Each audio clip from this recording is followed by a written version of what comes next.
Assalamualaikum warahmatullahi wabarakatuh. Tuan-tuan dan puan-puan, dalam video ini tuan-tuan dan puan-puan akan diberi penerangan berkaitan dengan tempoh menunggu bagi pelan pelindungan perubatan. Jadi, tempoh menunggu ini adalah undang-undang daripada Bank Negara Malaysia yang mana semua company takaful akan menggunakan pakai undang-undang yang sama. Jadi, jom kita tengok.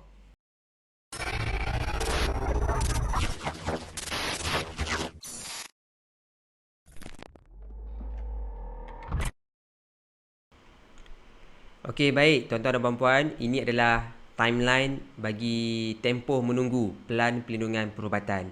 Jadi suka saya untuk bagi tahu tuan-tuan dan puan-puan, ada beza tuan-tuan dan puan-puan, medical card dan SIM card. SIM card kalau kita beli hari ini, kita masukkan dalam phone kita, terus kita boleh pakai. Tapi berbeza untuk medical card, apabila kita ambil hari ini, ada tempoh menunggu yang perlu kita lepasi terlebih dahulu sebelum kita mendapat perlindungan yang penuh.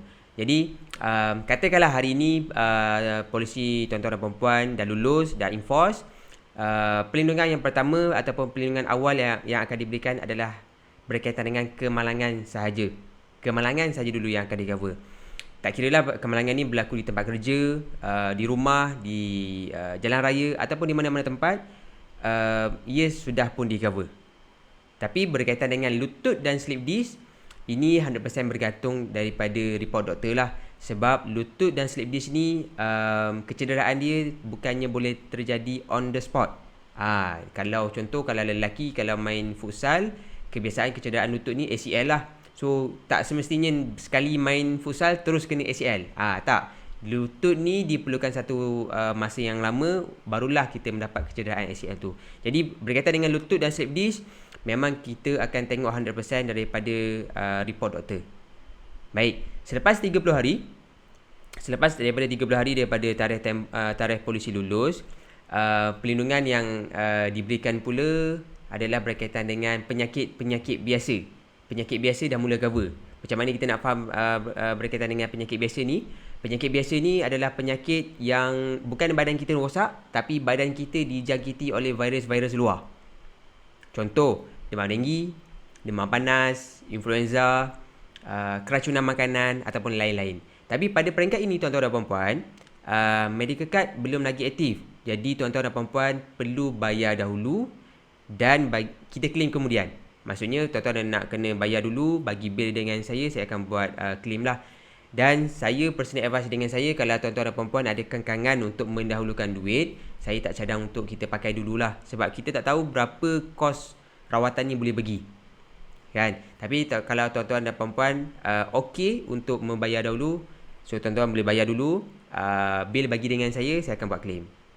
Baik, 90 hari ke atas, 90 hari dan ke atas, 3 bulan ke atas, penyakit biasa tadi tu, penyakit yang disebabkan oleh virus tadi tu, dah boleh pakai medical card. So dekat sini tak ada lagi pay and claim, kita boleh pakai medical card.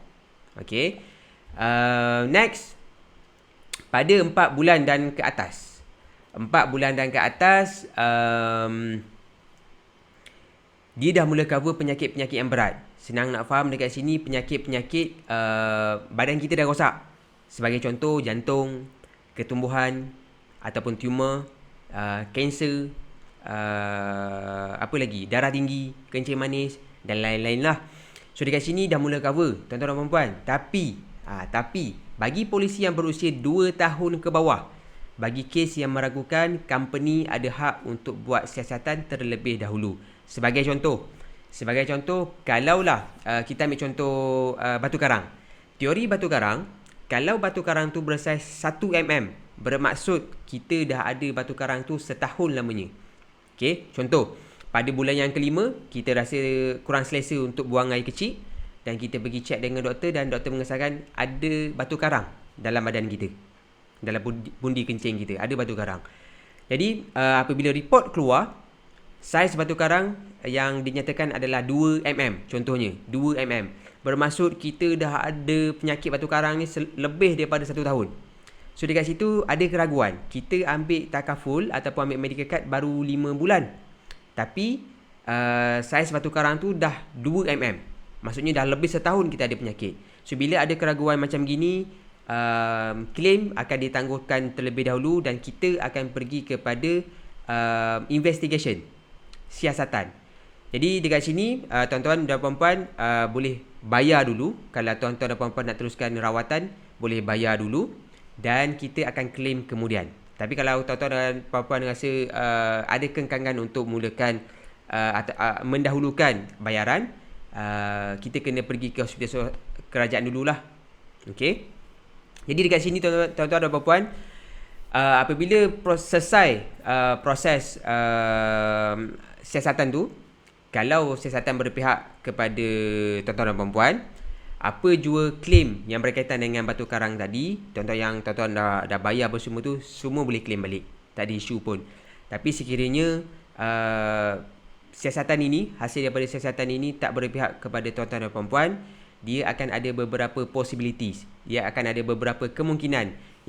Kemungkinan yang pertama adalah polisi tuan-tuan dan puan-puan, harga bulanannya akan dinaikkan dan penyakit sedia ada tuan-tuan dan puan-puan tadi tu, batu karang tadi tu akan di-cover seperti biasa.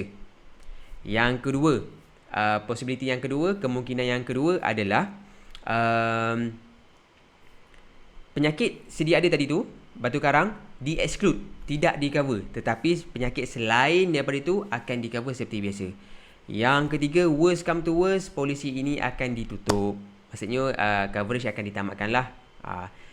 Jadi untuk polisi yang berusia 2 tahun ke atas, tuan-tuan dan puan-puan boleh menikmati benefit dalam polisi itu tanpa sebarang keraguan. Jadi ini adalah tempoh menunggu yang tuan-tuan dan puan-puan perlu lalui terlebih dahulu. Dan sekali lagi saya ingin highlightkan dekat sini, undang-undang tempoh menunggu ini adalah undang-undang daripada Bank Negara. Jadi kalau tuan-tuan pergi ke mana-mana company takaful sekalipun, undang-undang yang sama inilah yang akan diguna pakai. Jadi tuan-tuan perlu buat keputusan dengan cepat, sebab selagi tuan-tuan dan puan-puan tangguh untuk apply takaful ni, selagi itulah makin lambatlah tuan-tuan dan puan-puan akan melepasi tempoh menunggu ni. Jadi itu saja penerangan berkaitan dengan tempoh menunggu. Sekiranya tuan-tuan dan puan-puan ada apa-apa soalan yang berbangkit, boleh tanya dengan saya dekat WhatsApp. Terima kasih. Assalamualaikum.